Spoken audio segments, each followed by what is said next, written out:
Mes très chers frères et sœurs, Assalamu alaikum wa rahmatullahi wa barakatuh. Bienvenue sur votre chaîne Hasna Sunsun. Aujourd'hui, une nouvelle histoire, les trois ministres. Un jour, le roi convoqua ses trois ministres et demanda à chacun de prendre un sac et d'aller le remplir des fruits et cultures du jardin du château. Et il leur demanda de ne pas demander d'aide ni de déléguer cette mission. Les ministres s'étonnèrent de cette mission, mais s'exécutèrent. Le premier d'entre eux tenait à gagner la bénédiction du roi et remplit son sac de tout et des meilleurs fruits et cultures. Le deuxième ministre était convaincu que le roi se fichait de ses cultures et n'en avait pas besoin et se contenta de remplir nonchalamment son sac en y mettant les mûres et les pas mûres. Enfin, le troisième ministre s'est dit que le roi n'allait même pas vérifier le contenu du sac et se contenta de le remplir de brindilles et de feuilles d'arbres. Le lendemain, convoqua les trois ministres accompagnés de leurs sacs.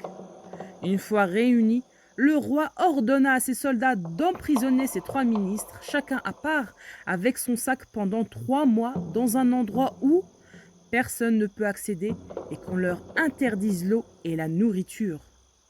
Le premier ministre mangea les fruits qu'il a récoltés jusqu'à ce qu'il finisse sa peine.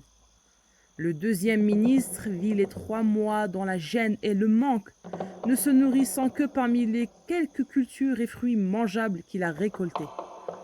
Enfin, le troisième ministre mourut de faim avant la fin de sa peine. Maintenant, pose-toi la question. À quel ministre tu ressembles? Maintenant que tu es dans le jardin de la vie, tu as la liberté de récolter des bonnes œuvres ou des mauvaises. Mais demain, quand le roi des rois ordonne qu'on t'emprisonne seul dans cette prison sombre et étroite qui s'appelle la tombe, ne crois-tu pas que ça ne sera que tes bonnes œuvres faites dans la vie d'ici-bas qui vont être utiles? Aujourd'hui est le premier jour de ce qui te reste de ta vie.